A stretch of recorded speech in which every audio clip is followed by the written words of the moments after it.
Drain ও রাস্তা সংস্কারের দাবিতে বরিশাল নগরের গ্যাস টারবাইন এলাকায় মানববন্ধন। বরিশাল প্রতিনিধি ফারুক হোসেনের তথ্যচিত্রে বিস্তারিত। বরিশাল সিটি কর্পোরেশনের 25 নম্বর ওয়ার্ডের গ্যাস টারবাইন এলাকায় দীর্ঘদিন ধরে ড্রেনেজ ব্যবস্থা ও পাকা রাস্তার অভাবে চরম দুর্ভোগে পড়েছে স্থানীয় বাসিন্দারা।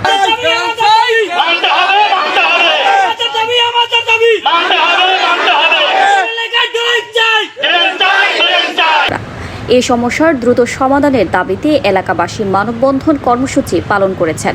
স্থানীয়দের অভিযোগ, সামান্য বৃষ্টিতেই এলাকার রাস্তাঘাট পানিতে তলিয়ে যায়, ফলে শিক্ষার্থী, চাকরিজীবী সহ সাধারণ মানুষের চলাচলে চরম ভোগান্তি সৃষ্টি হয়।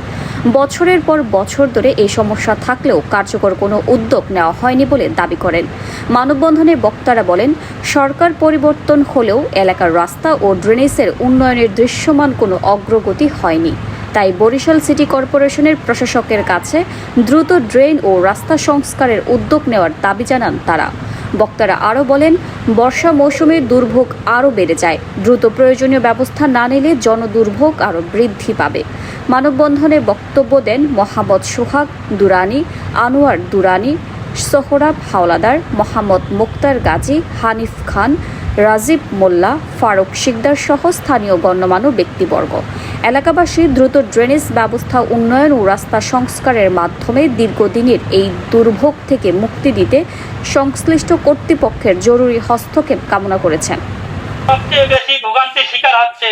দীর্ঘদিন ধরে এই সমস্যার কারণে এলাকাবাসী কষ্ট পাচ্ছে। তাই আমরা আপনার কাছে বিনীতভাবে অনুরোধ করছি, আমাদের এলাকায় দ্রুত একটি আধুনিক ও কার্যকর ড্রেন নির্মাণ ও শাখা রোডের সংস্কার করে সুব্যবস্থা গ্রহণ করবেন। আমরা বিশ্বাস করি আপনার আন্তরিক উদ্যোগে এই ড্রেন ও